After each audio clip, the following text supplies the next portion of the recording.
Sir आज कश्मीर का कोई नहीं है इस सदन में। मैं था उस दिन। क्या बात कर रहे हैं आप? आपने स्माइल तो किया कम से कम। नहीं, स्माइल करता हूँ कभी लेकिन कभी उतना नहीं आता जितना आप करते हैं। Honourable member, you are abusing the platform. If they go along with that, how could that house be hearing this? उसको कहने दो। और रिपोर्ट करने के लिए तो चाणक्य है ना। कांग्रेस पार्टी मिस्टर अब्दुल्ला के स्टेटमेंट से, माननीय सदस्य अब्दुल्ला के स्टेटमेंट से सहमत है क्या? फ्रीडम ऑफ स्पीच को कट करने की आदत तो है उनको। ये भारत माँ की आत्मा पर प्रहार था। I would urge upon the Home Minister to create a ministry for Nehru. वापिस आइए, वरना जितने बचे हो इतने भी नहीं बचोगे। दर्द की रात गई, गम के जमाने भी गए और मोदी जी की हिम्मत से कई दाग पुराने भी गए। फिर से कहना चाहता हूँ, पाक ऑक्यूपाई कश्मीर भारत का है, हमारा है और हमसे कोई नहीं छीन। लोकसभा से नेहरू पर शुरू हुई बहस अब राज्यसभा का रुख कर चुकी थी। उच्च सदन में जम्मू कश्मीर आरक्षण संशोधन विधेयक 2023 और जम्मू कश्मीर पुनर्गठन संशोधन विधेयक 2023 पेश हुआ। डीएमके सांसद ने कुछ ऐसा कहा था कि सभापति जगदीप धनखड़ भयंकर गुस्सा हो गए। राज्यसभा में पेश दोनों बिलों पर सदस्य अपनी अपनी बात रख रहे थे। बारी मनोज झा की थी। बात शुरू हुई, देखते ही देखते बहस की शक्ल ले ली। मनोज झा पर शाह गरज रहे थे। मनोज झा ने दिल की ओर इशारा किया, तिरंगे का जिक्र छेड़ा। कार्यवाही आगे बढ़ी। शाह ने तो आज खुलकर कह दिया कि पाक ऑक्यूपाइड कश्मीर भारत का है।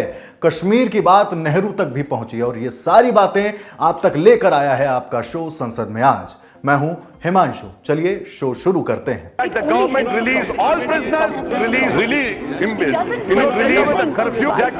सुबह 11 बजे राज्यसभा की कार्यवाही शुरू हुई। नेता सदन पीयूष गोयल ने सभापति जगदीप धनखड़ से कहा कि आप लिस्ट ऑफ बिजनेस दें, उससे पहले एक खुशी की बात सदन में सबके साथ शेयर करूं। एक दुख की बात भी है। पीयूष गोयल की इन दोनों बातों में से पहली बात को रिकॉर्ड पर रखा गया, जबकि दूसरी बात को कार्यवाही से हटाने के निर्देश दिए गए। इस सदन के दो माननीय सदस्यों ने कैसे अपने अपने तरीके से देश में एक मैसेज दिया। एक तरफ एक माननीय सदस्य जो ट्राइबल एरिया से आते हैं, वो अब छत्तीसगढ़ के मुख्यमंत्री के रूप में जाने वाले हैं। विष्णुदेव साय जी, हम सबके लिए बड़े आनंद की बात है। छत्तीसगढ़ एक ट्राइबल स्टेट है, ट्राइबल चीफ मिनिस्टर है। दुख की खबर में पीयूष गोयल ने कांग्रेस के राज्यसभा सांसद को निशाने पर लिया था। विपक्ष ने नाराजगी जताना शुरू कर दिया। सभापति जगदीप धनखड़ ने हंगामे पर साफ कह दिया कि कुछ भी रिकॉर्ड पर नहीं जाएगा। जगदीप धनखड़ ने हंगामा कर रहे सदस्यों को शांत कराने की अपील भी की। नेता प्रतिपक्ष मल्लिकार्जुन खड़गे ने पीयूष गोयल को जवाब दिया। पीयूष गोयल भी जवाब में उठ खड़े हुए। उन्होंने क्या कहा, देखें। थोड़ा मेरे पास जो इंफॉर्मेशन है उनको पास करता हूँ, क्योंकि वो प्राइवेट ही कर दो सर। नहीं, वो मेरे माध्यम से नहीं। आपके थ्रू ही करता हूँ कि झारखंड में कौन है हमारे कोएलिशन गवर्नमेंट में? जेएमएम के, वो ट्राइबल नहीं है। अच्छा, और आपको तो मालूम है, आप बहुत हिस्ट्री पढ़ते हैं। वसंत नायक 11 साल बंजारा कम्युनिटी का आदमी, वो भी महाराष्ट्र में, उनके स्टेट में था। अरे ये ऐसे एग्जाम्पल देख के लोगों को आप कमजोर करने की जो बात करते हैं, ये ठीक नहीं है। हमेशा ये चीज करते हैं। माननीय वसंतराव नायक जी हमारे स्टेट में मुख्यमंत्री थे और ये भी वास्तविकता है कि जेएमएम पार्टनर है। पर हमारा कहना तो यही है कि कांग्रेस इतिहास में रहती है। वर्तमान की कांग्रेस आज 2G के अलावा कुछ सोचती नहीं है। वर्तमान की कांग्रेस ट्राइबल्स के लिए कुछ चिंता करती नहीं है। वर्तमान की कांग्रेस कोएलिशन पार्टनर्स के बलबूते पे ही चल पाती है। पीयूष गोयल और खड़गे के बीच हुई बहस के बीच सभापति जगदीप धनखड़ ने कहा कि मैं इस पर मिडिल ग्राउंड रखूंगा। उन्होंने पार्टी विशेष से हटकर एक नाम पर बात की। बात राष्ट्रपति द्रौपदी मुर्मू की हो रही थी। Rather than talking of the chief ministers who are associated with a particular party, we all are grateful that the nation today has a tribal woman as president, and that's a matter of joy for all of us. And she is our president, not a president of any specific party.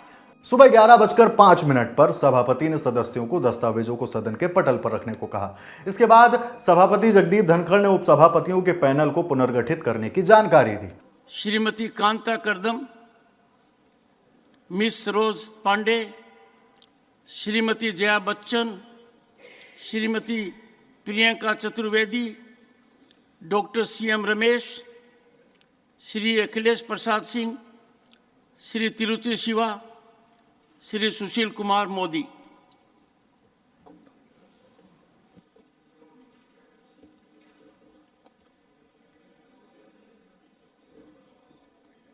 Yes, Shri Sushil Kumar Modi, I have given the name. Oh, Shakespeare ने कहा था नाम में क्या रखा है, but नाम में बहुत कुछ रखा है, सरनेम में ज़्यादा रखा है। I correct myself, Shri Sushil Kumar Gupta, the correct name. Sushil Kumar Gupta की जगह सुशील कुमार मोदी कहा गया था। सभापति ने इस बात को दुरुस्त कराया। इतने में विपक्षी सांसदों की ओर से आवाज आई कि आपके मन में मोदी ही मोदी हैं। जगदीप धनखड़ ने मजाकिया अंदाज में इस पर सफाई दी। आपके मन में सिर्फ मोदी ही मोदी है। My secretary general is Modi. So you think I am modified? Actually, let me tell you and betray my heart. मेरे दिल में डॉक्टर सुदेश धनखड़ के अलावा कोई नहीं है। And my heart is fully occupied.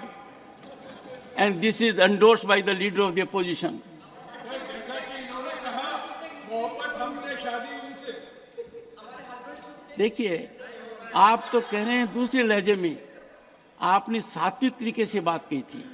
Leader of the opposition had said so in sublimity, in elegant style, with positivity. There was no sarcasm in that. इसके बाद सदन में शून्यकाल शुरू हुआ। राज्यसभा सांसद सुशील कुमार मोदी संपत्ति के ब्यौरे को लेकर बात उठा रहे थे। ऑल इंडिया सर्विसेज यथा IAS, IPS, IFS और सेंट्रल सिविल सर्विसेज यानी under secretary, deputy secretary, director को ज्वाइनिंग के समय और फिर प्रत्येक वर्ष अपनी संपत्ति का अनिवार्य रूप से ब्यौरा देना पड़ता है। CAG भी प्रति वर्ष वेबसाइट पर अपने एसेट्स का डिक्लेरेशन करते हैं। सुप्रीम कोर्ट ने निर्देश दिया है कि MLA MP का चुनाव लड़ने वाले लोगों की संपत्ति मतदाताओं को जानने का अधिकार है। तो जब कोई MP MLA चुनाव के लिए खड़ा होता है तो उसको अपनी संपत्ति का एफिडेविट फाइल करना पड़ता है और MP बनने के बाद 90 दिनों के भीतर और फिर प्रत्येक वर्ष 30 जून तक सभी MPs को संपत्ति का ब्यौरा देना होता है। यहाँ तक कि सेंट्रल कैबिनेट यानी प्रधानमंत्री तक सभी मंत्री प्रति वर्ष अपनी संपत्ति का ब्यौरा देते हैं, परंतु सुप्रीम कोर्ट और हाई कोर्ट के जजेस के लिए ऐसी कोई व्यवस्था नहीं है। सभापति महोदय, अगर मंत्री MP मंत्री IAS के समान जजेस के लिए भी एसेट डिक्लेरेशन की व्यवस्था होनी चाहिए। पंजाब में आम आदमी पार्टी के राज्यसभा सांसद संदीप कुमार पाठक ने केंद्र सरकार पर कई मदों के पैसों को रोकने का आरोप लगाया। उन्होंने कहा कि पंजाब का बहुत सारा पैसा केंद्र सरकार के पास अटका हुआ है। केंद्र सरकार ने वो पैसा रोक के रखा हुआ है। लगभग RDF जो रूरल डेवलपमेंट फंड है उसमें 5,500, नेशनल हेल्थ मिशन का 621 करोड़, MDF का लगभग 850 करोड़, स्पेशल असिस्टेंस का 1800 करोड़, टोटल लगभग 8,000 करोड़ पंजाब का पैसा केंद्र सरकार के पास अटका पड़ा है, रोका हुआ है किसी किसी कारणों से। मैं आज आपके माध्यम से केंद्र सरकार से हाथ जोड़ के विनती करता हूं कि सर पंजाब के साथ अन्याय ना हो, पंजाब के अधिकार का पैसा उसे मिलना चाहिए। अगर मैं RDF की बात करूं सर, तो रूरल डेवलपमेंट फंड मोस्टली मंडी के रख रखाव और निर्माण के लिए होता है। इसके साथ साथ लगभग 67 किलोमीटर मंडी के आसपास का जो रोड होता है, सड़कें होती है, उसकी रख रखाव के लिए होती है। पिछली सरकारों ने किसी भी कारण से वो पैसा किसी दूसरी चीज़ों में खर्च कर लिया तो केंद्र सरकार ने वो पैसा रोक दिया कि भाई आप उसको सही उपयोग नहीं कर रहे हो। बिल्कुल सही है, लेकिन अब सरकार बदल गई है। पंजाब की जनता का हक सिर्फ इसलिए कि पिछली सरकार से एक गलती हुई होगी या जो भी कारण रहे होंगे, रोका नहीं जा सकता है। मेरा ये मानना है कि इसमें कई बारी चिट्ठी लिखी गई, केंद्र सरकार ने बड़े सकारात्मक तरीके से उत्तर भी दिए कि भाई आप नियम बनाइए कि उस पैसे को सही जगह उपयोग करोगे। पंजाब सरकार ने नियम बनाया, नियम के बाद केंद्र सरकार ने सहमति भी दे दी। हमने पंजाब सरकार ने तो धन्यवाद तक दे डाला केंद्र सरकार को कि सर आपका बहुत बहुत आभारी है। पैसा फिर भी रुका हुआ है, सुप्रीम कोर्ट में मुद्दा चला गया है सर, अब सुप्रीम कोर्ट पे लटका हुआ है। दूसरा है सर नेशनल हेल्थ मिशन का। सर यहाँ माननीय मंत्री जी भी बैठे हैं, उन्होंने नेशनल हेल्थ मिशन का सर लगभग 621 करोड़ रुपए रुका पड़ा है। इसमें यह कहा जाता है कि आम आदमी क्लिनिक जो है उसका केंद्र सरकार सपोर्ट नहीं करती है, एनएचएम के जो पैसे हैं वो उस पे जा रहा है, इसलिए रोका गया है। पर सर नेशनल हेल्थ मिशन के पैसा तो दवाइयों में भी जाती है, मशीनों में भी जाती है, जिला अस्पतालों में भी जाती है, तहसील के अस्पतालों में भी जाती है, और भी कई अस्पताल है उसमें जाती है। अगर केंद्र सरकार चाहे तो वो स्पेसिफाई कर दे कि भाई हम आम आदमी क्लिनिक पे पैसा नहीं खर्च करोगे तो आम आदमी क्लिनिक के लिए ना दे सर, बाकी के लिए तो दे। और ये मैं स्पष्ट करना चाहता हूं, आम आदमी क्लिनिक के लिए पैसा पंजाब सरकार अपने जेब से लगा रही है, उनका फंड है। तो मेरा ये मानना है कि इस पर ध्यान देना चाहिए। सर बड़ी मुश्किल से जीएसटी का पैसा मिला, इसके लिए मैं केंद्र सरकार को धन्यवाद देना चाहता हूं। अगर वो नहीं भी देते तो हम क्या कर लेते, सुप्रीम कोर्ट का चक्कर लगाते रहते। सर 35,000 केसेस सुप्रीम कोर्ट में पेंडिंग है, 35,000 राज्य और केंद्र सरकार के मुद्दों से संबंधित। सर ये देश कैसे आगे बढ़ेगा? इस पर स्वास्थ्य मंत्री मनसुख मंडाविया ने जवाब दिया, कोई सरकार ये योजना अपने नाम से करे और हमारी योजना ही ना रहे, जिसको पार्लियामेंट की अनुमति ना हो, जो रूल्स रेगुलेशन में आता न हो, जिसको कैबिनेट की अप्रूवल न हो, उसको तो हम कैसे पैसा दे सकते? इसके बाद सदन में सभापति जगदीप धनखड़ ने प्रश्नकाल की घोषणा की।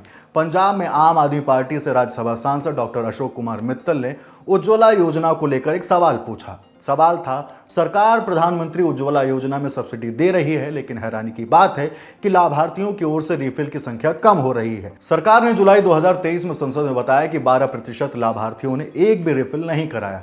क्या सरकार ने इस मामले में कोई कदम उठाया?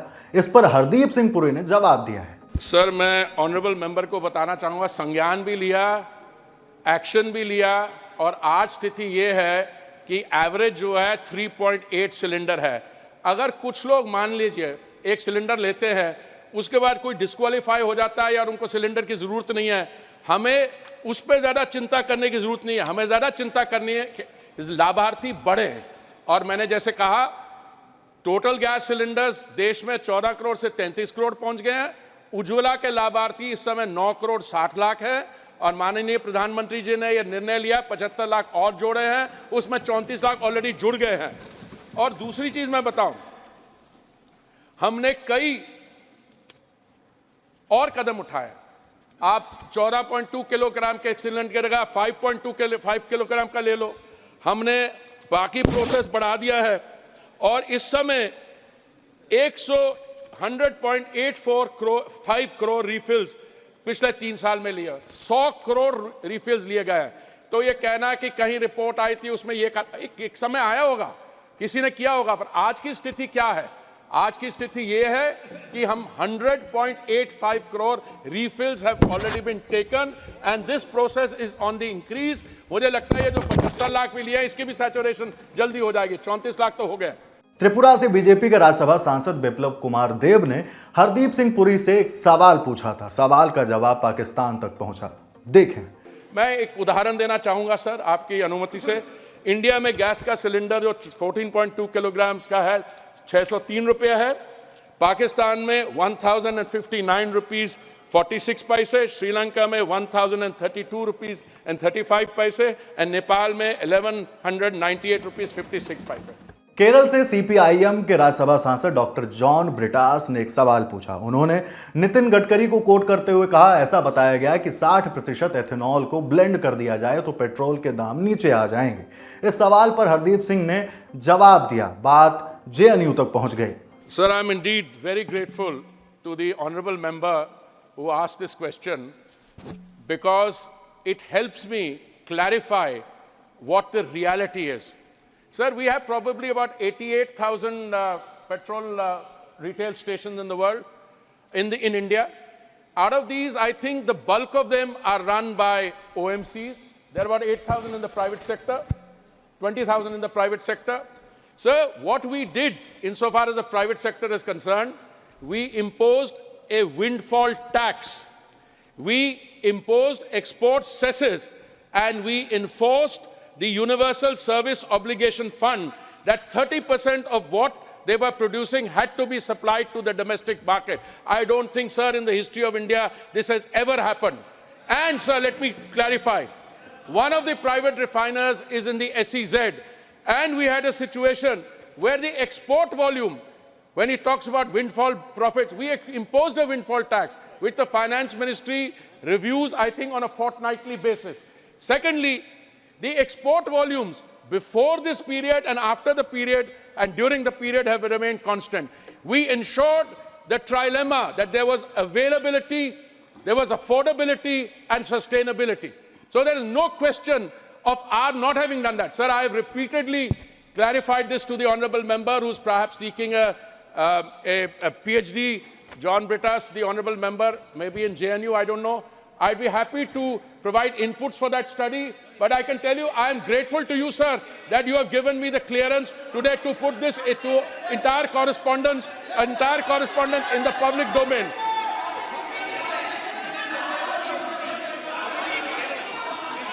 Please. I'm told that the PhD comes cheaper in Kerala. He said he got PhD in Kerala. इसके बाद सदन की कार्यवाही को दोपहर 2 बजे तक के लिए स्थगित कर दिया गया। कार्यवाही फिर शुरू हुई। राज्यसभा में जम्मू कश्मीर पुनर्गठन संशोधन विधेयक 2023 और जम्मू कश्मीर आरक्षण संशोधन विधेयक 2023 पेश किया गया। माननीय सभापति महोदय, मैं प्रस्ताव करता हूं कि जम्मू कश्मीर आरक्षण अधिनियम 2004 का और संशोधन करने वाले विधेयक पर लोकसभा द्वारा पारित रूप में विचार किया जाए और जम्मू कश्मीर पुनर्गठन अधिनियम 2019 का और संशोधन करने वाले विधेयक पर लोकसभा द्वारा पारित रूप में विचार किया जाए। बीजेपी राज्यसभा सांसद डॉक्टर सुधांशु त्रिवेदी ने इन दोनों बिलों को लेकर अपना समर्थन दिया। जब स्वतंत्रता के उपरांत रियासतों के विलय का महकमा सरदार पटेल के पास था तो केवल कश्मीर नेहरू जी ने अपने पास क्यों रखा था? नंबर 2, 1946 में महाराजा हरि सिंह जी के विरुद्ध विद्रोह के आरोप में जब शेख अब्दुल्ला जेल में बंद थे तो पंडित नेहरू स्वयं उनको छुड़ाने के लिए कश्मीर गए और वो भी गिरफ्तार हो गए। यह बात मौलाना आजाद ने अपनी किताब इंडिया विंस फ्रीडम में लिखी है कि इससे तत्कालीन कांग्रेस नेता बुरी तरीके से हतप्रभ हो गए। और इस परिस्थिति में जिस समय पाकिस्तान ने आक्रमण किया उसे कबायली आक्रमण क्यों कहा गया, सेना का आक्रमण क्यों नहीं कहा गया? और इसके अतिरिक्त मैं यह भी कहना चाहूंगा कि जिस समय यह कश्मीर का संघर्ष हुआ, एक फैक्ट रखना चाहता हूं, उस समय तो माउंटबेटन 30 जून 1948 तक वाइसरॉय थे। भारत की सेना अध्यक्ष जनवरी 1949 तक जनरल रॉय बूचर था और पाकिस्तान की सेना का अध्यक्ष जनवरी 1951 तक अंग्रेज था। तो भाई यूनाइटेड नेशंस में जाने की क्या आवश्यकता थी? गृह मंत्री जी ने बिल्कुल सही बात कही कि भाई उनको 1 साल तक माउंटबेटन को इसलिए रोका गया था कि बचे हुए कुछ मामले रिजॉल्व करने हैं। तो भाई मैं पूछना चाहता हूं कि उनको क्या मेहमान नवाजी के लिए रखा गया था? जब यहां थे, दोनों तरफ के सेना अध्यक्ष भी अंग्रेज थे, तो यूनाइटेड नेशंस क्यों गए? इसलिए मैं कह सकता हूं एक गलती नहीं, भयंकर गलती थी जिसका खामियाजा आज तक सरकार को भुगतना पड़ रहा है। तमिलनाडु से डीएमके के राज्यसभा सांसद एम मोहम्मद अब्दुल्ला ने इन बिलों का विरोध किया। एम मोहम्मद अब्दुल्ला ने कुछ ऐसा कहा कि उसे कार्यवाही से हटाने के निर्देश दिए गए। यही नहीं, इस दौरान सभापति जगदीप धनखड़ नाराज हो गए। I'm so sorry. You are in the wrong. No, sir. With the Why are you federalism, keeping silence on such an issue? With the federalism. Take your seat. You have forfeited your right to hold the floor. Please, Sir, take your seat. It is No, your time is also over. no, sir. Digvijay It is ji, wrongly I am understood saying by your the time chair, is sir. over. Sir, it is wrongly understood by the chair. It is wrongly understood by the chair, sir. Shri Sanjeev Arora. Shri Sanjeev Arora. Honorable Minister. M Mohammad Abdullah के बयान को लेकर चर्चा हो रही थी। नेता प्रतिपक्ष मल्लिकार्जुन खड़गे सदन में खड़े हुए। उन्होंने केंद्रीय गृह मंत्री अमित शाह को लेकर एक बयान दिया। सुनिए। अगर उधर के लोग उठे गड़बड़ करे तो आप वो कहते हैं कि ये अनकॉन्स्टिट्यूशनल है, ये मैं नहीं मानता। आप जरा जो आदमी इधर जो मेंबर इधर कहता है उसको कहने दो। और रिपोर्ट करने के लिए तो चाणक्य है ना, रिपोर्ट करने के लिए यहाँ तो होम मिनिस्टर बैठे हैं, यहाँ तो होम मिनिस्टर बैठे हैं, वो हर चीज का रिप्लाई देने के लिए समर्थ है। दूसरे लोग क्यों इंटरफेयर कर रहे मुझे मालूम नहीं। और आप कितना भी कोशिश करो, कोई मिनिस्टर बनने वाले नहीं जब तक शाह और मोदी साहब बोलेंगे। पीयूष गोयल ने जवाब में कुछ ऐसी बातें कही जिसे कार्यवाही से हटा दिया गया। गृह मंत्री अमित शाह सामने खड़े थे। उन्होंने कहा, एम मोहम्मद अब्दुल्ला के बयान से कांग्रेस पार्टी सहमत है क्या? नेता प्रतिपक्ष मल्लिकार्जुन खड़गे को यह स्पष्ट कर देना चाहिए। ये रिकॉर्ड स्पष्ट होना चाहिए कि कांग्रेस पार्टी मिस्टर अब्दुल्ला के स्टेटमेंट से, माननीय सदस्य अब्दुल्ला के स्टेटमेंट से सहमत है क्या? क्वेश्चन बड़ा शार्प है साहब। कांग्रेस पार्टी इनके स्टेटमेंट से सहमत है क्या? लीडर ऑफ ऑपोजिशन ने अपना रुख स्पष्ट कर देना चाहिए। सर, उन्होंने जो कोट किया, पेरियार के जो लिखी हुई बातें हैं और कही हुई बातें हैं, उन पर उन्होंने बात किया। उस विचार से आप सहमत हो सकते हैं या नहीं भी हो सकते। हम भी सहमत हो सकते, कई बातों नहीं भी हो सकते। लेकिन आप जो उनके विचारों को, उन्होंने लिखे हुए विचारों को उन्होंने यहाँ प्रस्ताव किया, वो उनकी बात नहीं है, उनकी बातें नहीं है। कोटेशन उन्होंने कोट किया, जो उनको कहना था वो किया। तो आप कितने ये बातें जो उनको कही हुई है, उस विचारधारा यहाँ पर वो बोल रहे हैं, उससे हो सकता है वो भी सहमत नहीं है, हम भी सहमत नहीं, आप भी सहमत नहीं हो सकते। लेकिन बार बार उसको बात करने से रोकना, this is most undemocratic. Jammu Kashmir पुनर्गठन संशोधन विधेयक 2023 और जम्मू कश्मीर आरक्षण संशोधन विधेयक 2023 पर प्रोफेसर मनोज झा ने अपनी बात रखी। प्रोफेसर मनोज झा ने एक ऐसी बात कह दी कि अमित शाह उठकर जवाब देने लगे। सर, आज कश्मीर का कोई नहीं है इस सदन में। मैं था उस दिन जब नहीं सॉरी, आई टेक ये नॉमिनेटेड मेंबर है। माननीय सदस्य अपने एक सेकंड सर, उन्होंने बड़ा ग्रॉस स्टेटमेंट किया है कि कश्मीर का इस सदन में कोई नहीं है। वो अपने बारे में कह सकते हैं, हमारे बारे में क्यों कह रहे? हम तो सदैव कश्मीर के हैं, हमेशा के। आपके बारे में वो सच हो सकता है, हमारे बारे में आप कैसे स्टेटमेंट कर सकते हो भाई?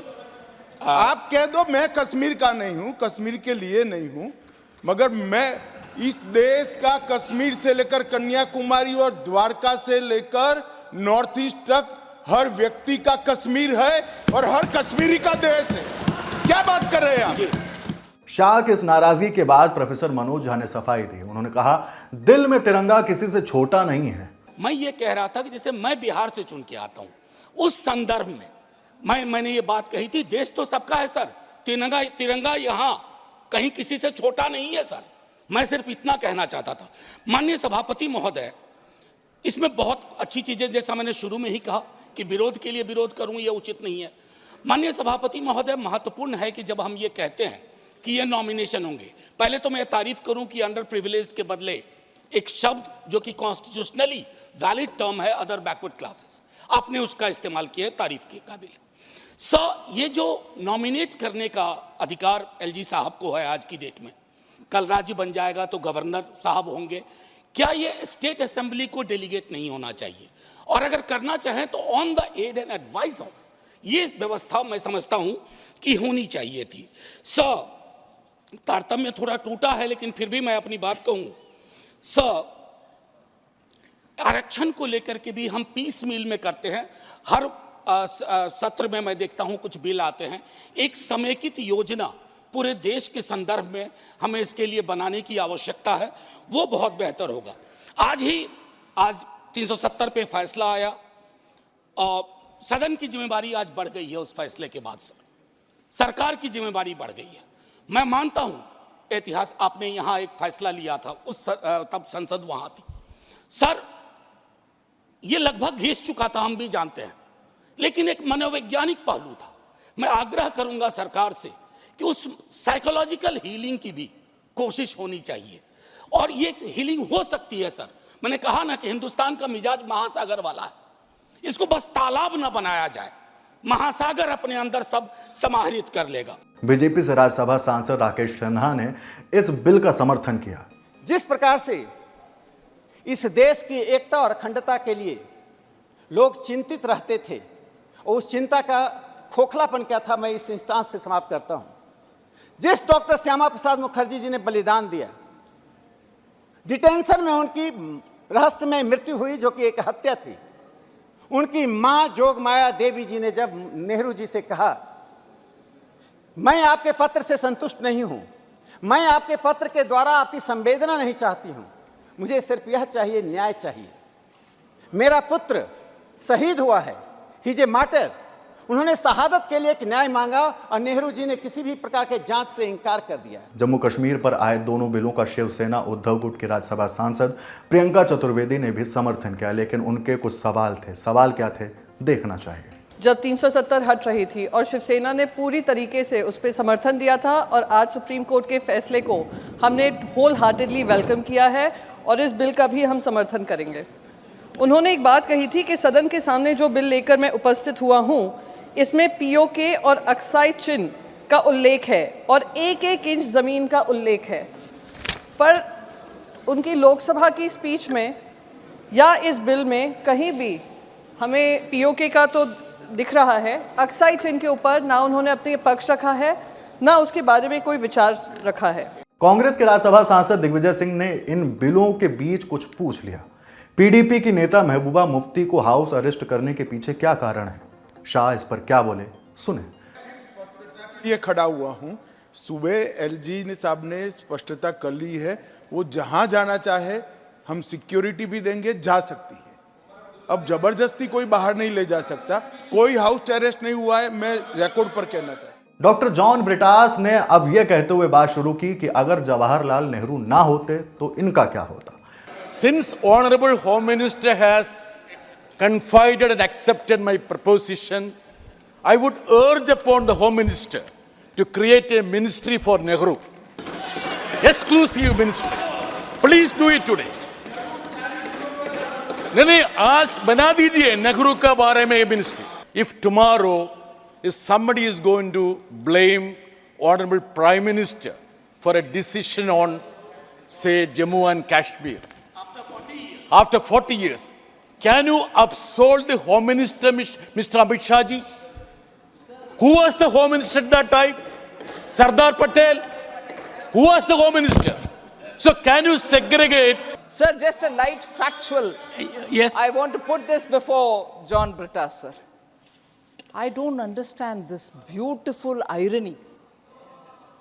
It's such a wonderful irony, sir. 1959, the communist government in India had made history. Communist government headed by EMS Namboodiripad was removed by Jawaharlal Nehru, and they don't mind today being hand in glove and supportive of Nehru. My God, the friendship even defeats federalism. सभापति महोदय, निर्मला जी जहां रुकी वहां से मैं शुरू करना चाहता हूं।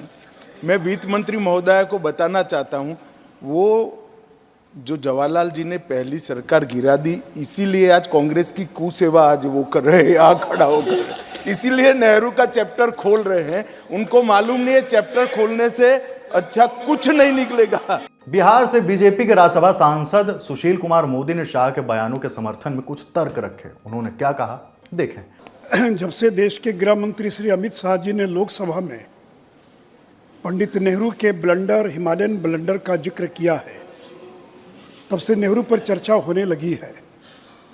अमित शाह जी ने दो बात कही कि युद्ध विराम का फैसला ये पंडित नेहरू ने लिया, और दूसरी बात उन्होंने ये कही कि यूनाइटेड नेशन सिक्योरिटी काउंसिल में जाने का जो फैसला था वो पंडित नेहरू का था। और कांग्रेस के लोग कहते कि ये उनका व्यक्तिगत फैसला नहीं था, बल्कि उनका सामूहिक फैसला था। सती महोदय, मैं सदन को बताना चाहूँगा, उस समय देश के कमांडर इन चीफ थे फ्रांसिस रॉबर्ट रे बूचर। उन्होंने कई पत्र लिखे पंडित नेहरू के, और जिसमें यह लिखा उन्होंने कि सेना थक गई है, सेना को रिफ्रेशमेंट चाहिए, सेना को अब आगे लड़ने की स्थिति नहीं है, दिक्कत हो रही है। तो पंडित नेहरू ने रॉबर्ट रे बूचर के सुझाव पर और युद्ध विराम का फैसला किया। मैं केवल सदन से ये जानना चाहता हूँ कि पंडित नेहरू जैसा व्यक्ति एक ब्रिटिश कमांडर के कहने पर कोई फैसला लेता है? क्या उनका स्वविवेक या स्वनिर्णय नहीं था? और मैं तो सौती महोदय, मैं तो ये कहूँगा कि अंग्रेजों ने पंडित नेहरू का इस्तेमाल किया। He was dancing to the tune of Britishers. और इतना ही नहीं सौती महोदय, जब सरदार पटेल ने पाकिस्तान को 55 करोड़ देने का विरोध किया और पटेल ने कहा कि इसका इस्तेमाल पाकिस्तान बुलेट खरीदने में करेगा, तब अंग्रेजों ने क्या किया? माउंट बेटन का इस्तेमाल किया नेहरू तक पहुंचने के लिए, ताकि नेहरू गांधी को प्रभावित करें, और तब जाकर 55 करोड़ रुपया और पाकिस्तान को दिया गया। अब बारी थी गृह मंत्री अमित शाह के जवाब की। शाह ने सर्वोच्च न्यायालय के फैसले को लेकर बात कही। तंज, तेवर और बीच बीच में तालियां। विपक्ष कई तर्कों के बीच सवाल भी उठा रहा था। सर्वोच्च अदालत की संवैधानिक खंडपीठ ने धारा 370 को समाप्त करने का और जम्मू कश्मीर राज्य के पुनर्गठन का विधेयक, जो मैं 5 अगस्त 2019 को इस सदन में मोदी जी के लिए गए निर्णय के अनुमोदना में लेकर आया था, वो बिल लाने की मंशा, बिल का संवैधानिक रूप से स्वीकार और पूरी प्रक्रिया को भी माननीय सर्वोच्च अदालत ने संवैधानिक घोषित किया है, सर्वानुमत से किया। शाह ने आगे कहा, कुछ लोग जो नेहरू जी के अनुयायी हैं, प्रशंसक हैं, उनको भी पसंद नहीं आता जो हम कहते हैं। लेकिन ये बातें क्या थीं? बातें क्या हो रही थीं? देखें। अब ये कुछ लोगों को पसंद नहीं आता है, और जो नेहरू जी के विचारों के, नेहरू जी के कामों के बड़े प्रशंसक है और अनुयायी है, उनको भी पसंद नहीं आता है जो हम कहते हैं। मगर मैं उनको बड़ी विनम्रता से पूछना चाहता हूं, अगर धारा 370 इतनी ही न्यायिक थी, इतनी ही जरूरतमंद थी, तो इसके सामने एक ही आर्टिकल है मान्यवर, जिसके सामने टेम्पररी शब्द का उपयोग किया गया, वो स्वयं नेहरू जी ने क्यों किया होगा? जो लोग कहते हैं कि धारा 370 परमानेंट है, वो संविधान सभा की मंशा का अपमान कर रहे हैं, संविधान का अपमान कर रहे हैं। शाह इसी बीच कुछ ऐसा बोले कि बगल में बैठे जेपी नड्डा ठहाका मारकर हंसने लगे। न्यायालय ने चुनाव कराने के लिए भी चुनाव आयोग को निर्देश करे। मान्यवर, बहुत सारे लोग, अब इसमें तो इतना सारा लूट गया, जो दावे थे सारे खारिज हो गए। तो एक पूंछ पकड़कर, मैंने बाइट देखा करते हैं, क्या पूंछ पकड़ते हैं कि चुनाव आयोग ने ऑर्डर कर दिया। अरे भाई, क्या ऑर्डर करा? मैंने स्वयं कहा है कि हम चुनाव कराएंगे, इसमें कौन सी बड़ी बात है? इसी सदन में कहा है, लोकसभा में करा है, एज ए गृह मंत्री ऑन रिकॉर्ड करा है। उन्होंने कहा कि भाई राज्य का स्टेटस वापिस देंगे, तो ये भी मैंने कहा है कि अप्रोप्रिएट टाइम पर राज्य का स्टेटस हम वापिस देंगे। और सुप्रीम कोर्ट ने भी ये जो कहा है, उसमें मेरे सदन में के बयान को और सॉलिसिटर जनरल के सुप्रीम कोर्ट के सामने बयान को कोट करते हुए कहा है। अब मुझे कोई समझाए इसमें विजय कहां से हुई है? घोर पराजय में विजय कैसे ढूंढना, इसकी कला कोई आप लोगों से सीख ले साहब। इतने बड़े घोर पराजय विजय कैसे ढूंढना, इसका कोई अभ्यास वर्ग साहब रखना चाहिए साथ में। ये बहुत बड़ी कला है। मैं तो आज अगर उनके जैसे मेरे विचार होते तो ये सुप्रीम कोर्ट के जजमेंट को देखकर डिप्रेशन के मारे 1 महीना सदन में ना आता। शाह ने पाकिस्तान ऑक्यूपाइड कश्मीर को लेकर साफ कह दिया कि हम अभी भी मानते हैं कि पाक ऑक्यूपाइड कश्मीर भारत का है और इसे हमसे कोई नहीं छीन सकता। मान्यवर, ये जो डिलिमिटेशन कमीशन ने और भी कई फैसले किए हैं, मैं जरा सदन के सामने पूर्व की स्थिति और अभी की स्थिति बताना चाहता हूं। पूर्व में जम्मू में सिर्फ 37 सीट थी, 37 सीट थी।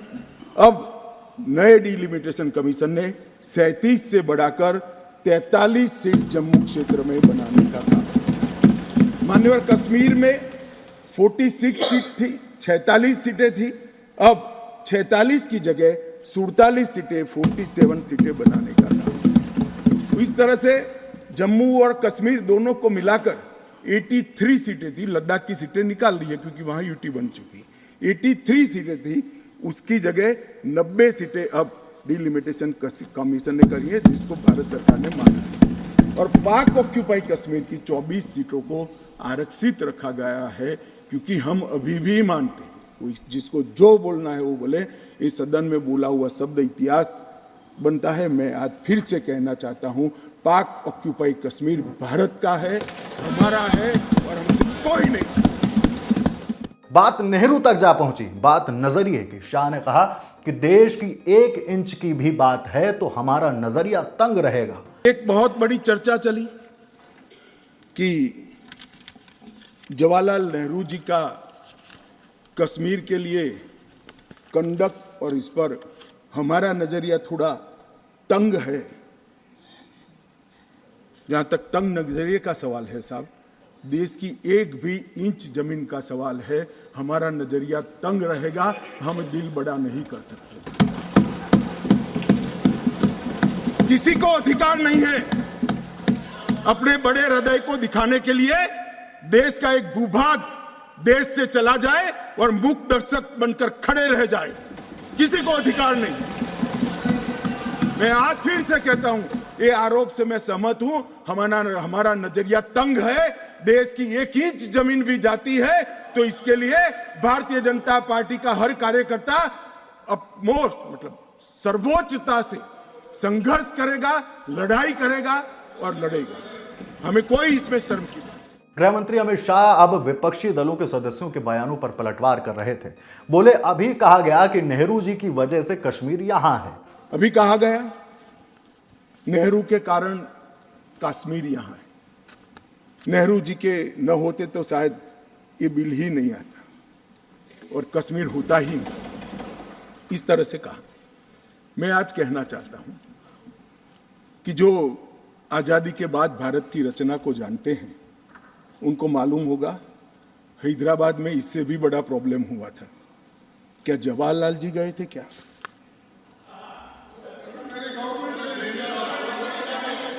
तो यहां गवर्नमेंट नहीं, यहां नेहरू। क्या कर रहे हो खड़गे जी? अभी भी वापस आओ।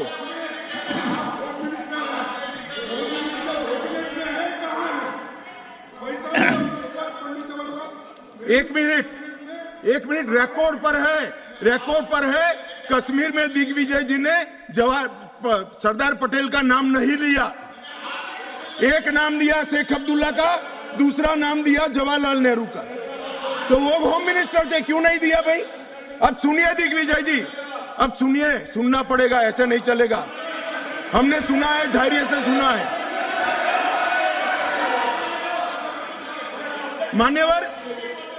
मान्यवर जूनागढ़ में क्या जवाहरलाल नेहरू गए थे? हैदराबाद में जवाहरलाल नेहरू गए थे? लक्षद्वीप में जवाहरलाल नेहरू गए थे? जोधपुर में जवाहरलाल नेहरू गए थे? जवाहरलाल नेहरू एक ही जगह काम देखते थे, जम्मू कश्मीर में, जिसको आधा छोड़कर आ गए। एक ही जगह देखते। शाह ने विलय में देरी को लेकर फील्ड मार्शल सैम मानेकशॉ के बयान को कोट किया। एक मीटिंग की बात हो रही थी, शाह ने कहा जवाब देना पड़ेगा। मैं साहब एक रेफरेंस सैम मानेकशॉ का देना चाहता हूं। फील्ड मार्शल सैम मानेकशॉ तब डायरेक्टर ऑफ मिलिट्री ऑपरेशंस थे। उन्होंने एक जगह पे कहा है कि कबीलाई हमलावर आक्रामक और लूट मचा रहे थे, तब चर्चा में ही व्यस्त थे। मैं व्यक्ति का नाम देना नहीं चाहता वरना खड़े हो जाएंगे। तब एक मीटिंग में सैम मानेकशॉ मौजूद थे। सरदार पटेल जी ने नेहरू जी को कहा, जवाहर आप कश्मीर चाहते हो या नहीं चाहते हो, देरी क्यों हो रही है? तब जाकर सेना भेजने का निर्णय हुआ है। जवाब देना पड़ेगा। नहीं दिग्विजय भी ऐसे मत करे, मैं भेज दूंगा आपको, पुस्तक ही भेज दूंगा। मान्यवर, Honorable Home Minister is not yielding. He is not yielding. Honorable Home Minister is not yielding. मान्यवर, मान्यवर, एक बात सर्वविदित है, अगर असमय सीज फायर नहीं होता, सीज फायर असमय नहीं होता, तो आज पाक ऑक्यूपाई कश्मीर नहीं होता।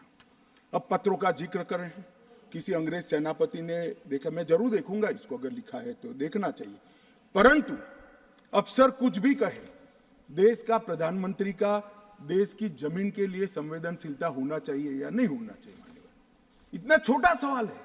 हमारी सेना जीत रही थी, वो भाग रहे थे, 2 दिन रुक जाते, पूरा पाक ऑक्यूपाई कश्मीर तिरंगे के तले आ जाता। नेहरू का रेफरेंस दिया जा रहा था, शाह एक चिट्ठा पढ़ रहे थे। इसके जवाब में विपक्षी दलों की आवाज तेज हुई तो शाह ने कह दिया, उनको तो मानोगे कि नहीं मानोगे कि गलती की है? कि रेफरेंस लाइए, रेफरेंस लाइए। मान्यवर, मुझे मालूम था दिग्विजय सिंह, हाँ करता हूं, बैठिए, मुझे मालूम था साहब ये खड़े हो जाएंगे, इसलिए मैं लेकर आया। मैं एक कोट अनकोट पढ़ता हूं। यूनाइटेड नेशन के अनुभवों के बाद मैं इस निष्कर्ष पर पहुंचा हूं कि वहां से कुछ संतोषजनक नतीजों की उम्मीद नहीं की जा सकती। मुझे सीज फायर करना अच्छा फैसला लगा, लेकिन इस मसले को ठीक से हम नहीं निपट पाए, नहीं परख पाए। हम सीज फायर पर और विचार करके बाद में निर्णय करना चाहिए था। हालांकि ये सब भूतकाल की गलतियां हैं। ये जो कोट है किसी और का नहीं है, जवाहरलाल नेहरू का है। अब उनको तो मानोगे या नहीं मानोगे कि उन्होंने गलती की है, स्वीकार करी है। और साहब एक मिनट, सोर्स भी बता देता हूं, Nehru memorial museum and library, Jawaharlal Nehru connection, JNSG 143 part 1। और उस वक्त जब अरे भाई, स्वयं नेहरू कह रहे हैं मेरी गलती थी, क्यों इतना पकड़ कर रखा है पूंछ? 8:03 हो रहे थे, बात ओबीसी की हो रही थी, बात महिलाओं की होने वाली थी। इसी दौरान मल्लिकार्जुन खड़गे की आवाज सदन में गूंजने लगी। विपक्ष अब वॉकआउट कर गया। इसी के साथ शाह ने विपक्ष को अब खूब घेरा। हिसाब किताब देते शाह का जवाब पूरा हुआ। फिर राज्यसभा में वोटिंग के साथ इन बिलों को पास कर दिया गया। अब चलते हैं लोकसभा की तरफ। कार्यवाही सुबह 11 बजे शुरू हुई। लोकसभा अध्यक्ष ओम बिरला ने प्रश्नकाल की घोषणा की। सदस्यों ने संबंधित विभाग के मंत्रियों से सवाल पूछे। इसके बाद लोकसभा अध्यक्ष ने सदस्यों से दस्तावेजों को सदन के पटल पर रखने को कहा। कार्यवाही के बीच सदन में शून्यकाल शुरू हुआ। दोनों सदनों के महत्वपूर्ण हिस्सों को आप तक पहुंचाने की कोशिश की है। हम जानते हैं कि आप राज्यसभा का हिस्सा बहुत तफसील से देख रहे थे। बाकी सदन में आगे क्या कुछ हुआ आपको मिलेगा द लल्लन टॉप पर। शो कैसा लगा कमेंट बॉक्स में जरूर बताइए। हाँ, सुझाव देते रहिए, शो पर प्यार लुटाते रहिए। मिलते हैं अगले एपिसोड के साथ। शुक्रिया।